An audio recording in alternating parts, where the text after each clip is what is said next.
Você sabia que a natureza pode aumentar a cognição das crianças? Nos próximos segundos você vai descobrir como.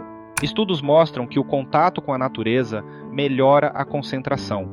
As crianças ficam mais calmas e focadas. Brincar ao ar livre reduz os níveis de estresse. O aprendizado se torna mais efetivo na natureza. Além disso, a criatividade das crianças floresce. Crianças que exploram parques têm melhor desempenho na escola. A exposição à luz natural regula os ciclos de sono. O cérebro se desenvolve melhor em ambientes verdes. Incentive suas crianças a passarem mais tempo ao ar livre. A natureza é uma sala de aula rica e gratuita. Aproveite esses benefícios para suas crianças.